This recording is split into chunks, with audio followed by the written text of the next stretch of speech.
Why That's is a that? constant challenge. Well, because it's easy to use your speech in a way that pays off in the short term. And it's difficult to contend with the conflict that's inevitable if you try to do things in a straightforward manner, because that produces short-term conflict. It produces long-term peace, which is a huge advantage, but it's very tempting in the short term to circumvent the problem and pretend that it's not there. Do you sometimes avoid telling the truth just to be kind? I try to be as kind as possible, but no. Good. I'm tempted to, Yeah. because I'm fundamentally an agreeable person, surprisingly enough.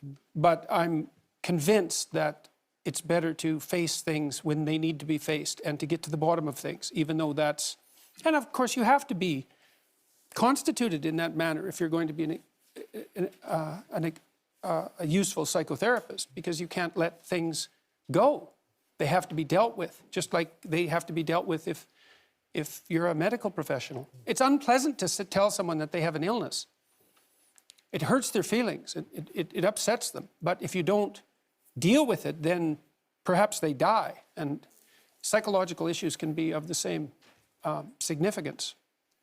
You talk sometimes about weak men. Why are weak men such a problem? Well, weak people are a problem in general. And I don't mean physically weak, I mean cowardly, let's say, and deceitful, because I'm thinking it more in terms of moral weakness. Well, there's a variety of reasons. First of all, if you can't support your own weight, let's say, then someone else has to do it. And that's not good.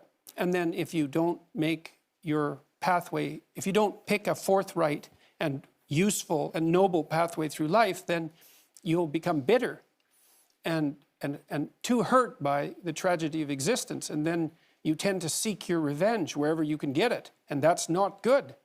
So it's a mistake on all fronts. It's not good for you. It's not good for your family. It's not good for the community. It's certainly not a good medium to long-term strategy, because life is very, very difficult and you have to be prepared for that. And I had a watcher the other night. He was at my lecture in Oslo, and he wrote me a letter. He was a 17-year-old boy, and he said that my work had been very helpful to him. His father had died suddenly about 6 months before, and he found his dad when he was dying and was very, very shocked and horrified and hurt by what had happened. And I had recommended on my YouTube lectures that one thing you could aim for was to be the strongest person at your father's funeral. And so that's what he did. And he helped his mom, and he wrote a 200-word eulogy and got through it. And so good for him. That's strength and necessary. It's a terrible thing that happened, but he did everything he could not to make it any worse than it had to be. But do you never see that showing weakness can be a strength too? Not weakness, vulnerability. That's a whole different thing. To admit to the fact that you're vulnerable, that's a form of courage. That's not a form of weakness.